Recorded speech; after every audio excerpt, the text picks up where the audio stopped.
राष्ट्रवादी काँग्रेस अजित पवार यांच्या पक्षाचे आमदार हिरामण खोसकर आपल्याबरोबर आहेत। खोसकरजी, अजित पवार यांचा दुर्दैवी विमान अपघातात मृत्यू होतो आणि त्यानंतर सभागृहात या सगळ्या संदर्भाची चर्चा देखील होत नाही।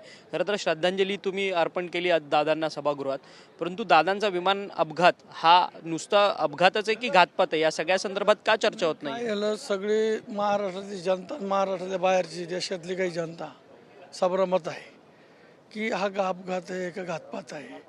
याच्यावर या सभागृह या अधिवेशनामध्ये लोकांना खूप अपेक्षा होती की याच्यावर चर्चा होऊन दादाच्या कुटुंबाला न्याय मिळेल।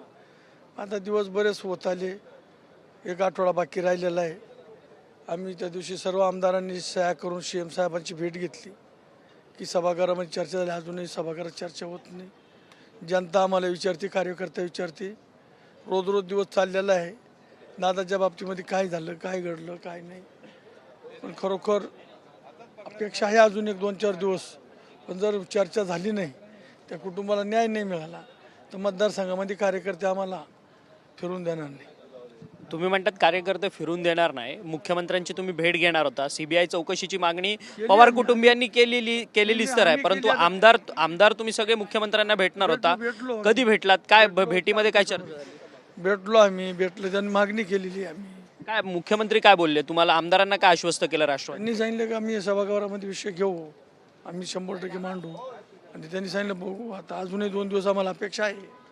आमदार रोहित पवार सातत्यानं म्हणतात की हा निव्वळ काही अपघात नाहीये, हा सगळा घातपात आहे, अशा त्या पद्धतीने आरोप करतात आहेत। आणि त्यांचा काका गेल्यामुळं त्यांना कुटुंबातलं कुठली गोष्ट, एखादा कुटुंबातला, आपल्या कुटुंबातला एखादा जनावर जरी बाजूला इकडे तिकडे मुलगी झालं तरी आपलं कुटुंब हळहळतं। त्यांचा करता सारता काका गेले, चुलते गेले त्यांचं साहजिक आहे, त्यांच्या कुटुंबाला न्याय मिळावा ही त्यांची अपेक्षा आहे। परंतु तुम्हाला काय वाटतं, तुम्हाला या सगळ्या संदर्भात प्रश्नचिन्ह आहे का की हा निव्वळ अपघात आहे की घातपात आहे म्हणून? तुम्हाला काय वाटतं? तुम्ही देखील की लोकांची चर्चा आहे का घातपात आहे असं लोक सुद्धा म्हणताय। तुम्हाला काय वाटतं? तुम्हाला वाटतं, संशय येतो तुम्हाला या सगळ्यात? आता काय झालं, लोक सांगतात त्याच्यावरून एकदा त्याची शहानिशा झाली, त्याची चौकशी झाली, CBI चौकशी झाली तर तो एक निष्पन्न जर झालं तर सगळं लोकांचा संभ्रम निघून जाईल। पण आज लोक सुद्धा जनता संभ्रमात आहेत, सगळी मंडळी ज्याचा काही राजकारणाचा संबंध नसताना ते लोक सुद्धा संभ्रमात आहेत की दादाच्या कुटुंबाला न्याय मिळाला पाहिजे, दादाचा घातपात आहे असं लोकांच्या डोक्यात। सत्तेत असून दादांच्या कुटुंबाला न्याय मिळत नाही, ही शोकांतिका नाही का? दादा राज्याचे उपमुख्यमंत्री होते, आता सुनेत्रा पवार या उपमुख्यमंत्री आहे राज्याचा, स्वतः पार्थ पवार राज्यसभेचे खासदार झालेत, त्यानंतर पवार कुटुंबीय सगळं राजकारणात आहे, ही शोकांतिका म्हणावी नाही का? सत्तेत असलेल्या लोकांनाच न्याय मिळत नाहीये। काय होतं, 2-3 दिवस पुरवण्या मागण्या होत्या, बजेट होतं, अपेक्षा आहे CM साहेब या 2-4 दिवसामध्ये आम्हाला न्याय देतील आम्हाला अपेक्षा आहे। परंतु जर चर्चा झाली नाही तर राष्ट्रवादीच्या आमदारांची काय भूमिका असणार आहे का काही? मग तर सगळे आमदार चर्चा करून परत पुढची काय दिशा ठरवू, आम्ही पुढची दिशा काय ठरवू, सगळे आमदार एकत्र येऊन पुढची काय दिशा ठरवायची, किंवा कार्यकर्ते आम्हाला मतदारसंघामध्ये गेल्यावर विचारतील। खरं तर पण VK सिंग जो VSRचा मालक आहे विमान कंपनीचा, त्याची गेल्या 3 दिवसांपासून CID कडनं चौकशी होते पुण्यामध्ये।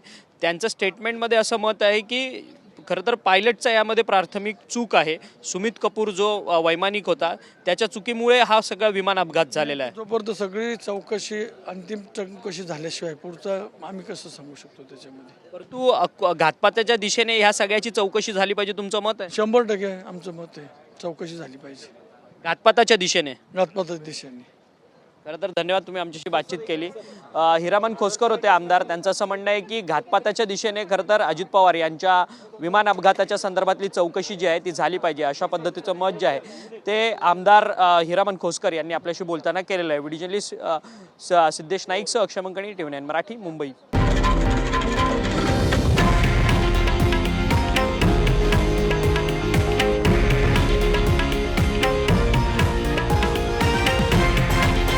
हे आहे देशातील नंबर 1 न्यूज नेटवर्क आणि आपण पाहत आहात TV9 मराठी, एकमेव।